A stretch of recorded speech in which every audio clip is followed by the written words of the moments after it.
ನಮಸ್ಕಾರ.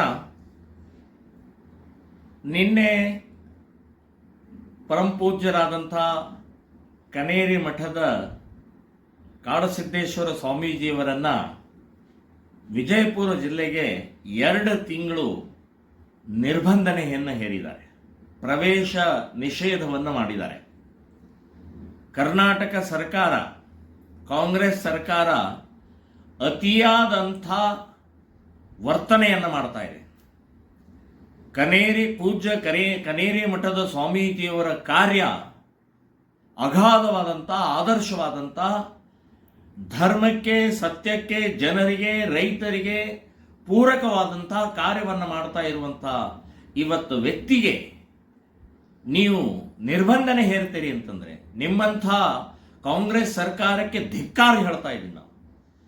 ಇಂಥ ಇವತ್ತು ಈ ಮಟ್ಟಕ್ಕೆ ನೀವು ಇಳಿದ್ರಿ.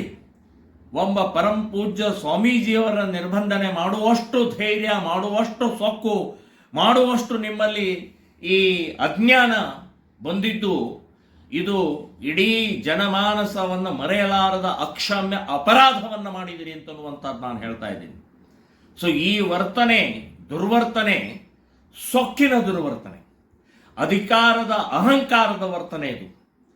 ಸೊ ಇವತ್ತು ಆ ಪೂಜ್ಯ ಸ್ವಾಮೀಜಿಯವರು ಹೌದು 4 ಏನೋ ಮಾತಾಡಿರ್ಬೋದು, ಏನು ತಪ್ಪ್ರಿ?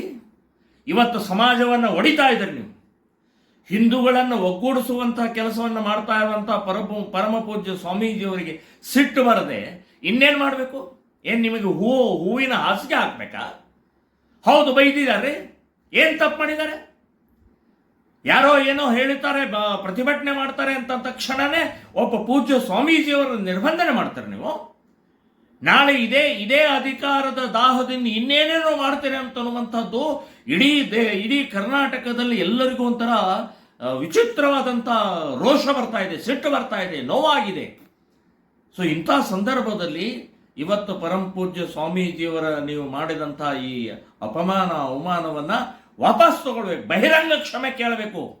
ನಾನು ವಿಶೇಷವಾಗಿ ಅಲ್ಲಿ ವಿಜಯಪುರ ಜಿಲ್ಲೆಯ ಮಂತ್ರಿಗಳಾದಂಥ ಅವರಿಗೆ ನಾನು ಹೇಳ್ತಾ ಇದ್ದೀನಿ, ನಿಮ್ಮ ಈ ಕುಕೃತ್ಯ ಸರಿಯಲ್ಲ ಅಂತನ್ನುವಂಥದ್ದು ಹೇಳ್ತಾ ಇದ್ದೀನಿ. ಸೊ ಧರ್ಮದ ಕೆಲಸ, ದೇಶದ ಕೆಲಸ, ಒಗ್ಗೂಡುವನ ಕೆಲಸ, ಜ್ಞಾನವನ್ನು ಪ್ರಸಾರ ಮಾಡ್ತಾ ಇರುವಂಥ ಇವತ್ತು ಸ್ವಾಮೀಜಿಯವರನ್ನು ನೀವು ಮಾಡ್ತಾ ಇರುವಂಥದ್ದು ಈ ಬಹಳ ದೊಡ್ಡ ಅಕ್ಷಮ್ಯ ಅಪರಾಧವನ್ನು ಮಾಡಿದರೆ ಇದನ್ನು ವಾಪಸ್ ತಗೊಳ್ಬೇಕು, ಬಹಿರಂಗ ಕ್ಷಮೆ ಕೇಳಬೇಕು. ಮಾನ್ಯ ಮುಖ್ಯಮಂತ್ರಿಗಳು, ನೀವೇ ಹೊಣೆಗಾರರು, ನೀವೇ ಜವಾಬ್ದಾರರು. ಬಸವ ಒಂದು ಯಾವುದೋ ಇದನ್ನು ಮಾಡಿಕೊಂಡು ಇಡೀ ಸಮಾಜವನ್ನು ಒಡಿತಾ ಇದ್ದಾರೆ. ಸಮಾಜವನ್ನು ಒಡೆದು ಹಾಳು ಮಾಡ್ತಾ ಇದ್ದಾರೆ ನೀವು. ಸೊ ಈ ಕುಕೃತ್ಯ ಇನ್ನು ನಮ್ಮ ಸಮಾಜ ಇದನ್ನು ಒಪ್ಪೋದಿಲ್ಲ ಅಂತನ್ನುವಂಥದ್ದು ಹೇಳ್ತಾ ಇದ್ದೀನಿ. ಅಂಥ ಪೂಜ್ಯ ಸ್ವಾಮೀಜಿವರೆಗೆ ಮಾಡಿದ ಅವಮಾನವನ್ನು ಬಹಿರಂಗವಾಗಿ ಕ್ಷಮೆ ಕೇಳಿ ನೀವು ನಿರ್ಬಂಧನೆಯನ್ನು ವಾಪಸ್ ತಗೊಳ್ಬೇಕು ಅಂತನ್ನುವಂಥದ್ದು ಈ ಸಂದರ್ಭದಲ್ಲಿ ಹೇಳ್ತೇನೆ. ತೋಳದೆ ಇದ್ರೆ ಇಡೀ ರಾಜ್ಯಾದ್ಯಂತ ಶ್ರೀರಾಮ ಸೇನೆ ಸಂಘಟನೆ, ಹಿಂದೂ ಸಂಘಟನೆ, ಎಲ್ಲ ಪೂಜ್ಯರು ಸೇರಿ ದೊಡ್ಡ ಪ್ರಮಾಣದಲ್ಲಿ ಪ್ರತಿಭಟನೆಯನ್ನು ಬೀದಿಗಿಳಿಬೇಕಾಗತ್ತೆ ಅಂತನ್ನುವಂಥ ಎಚ್ಚರಿಕೆಯನ್ನು ನಾನು ಕೊಡ್ತಾ ಇದ್ದೀನಿ.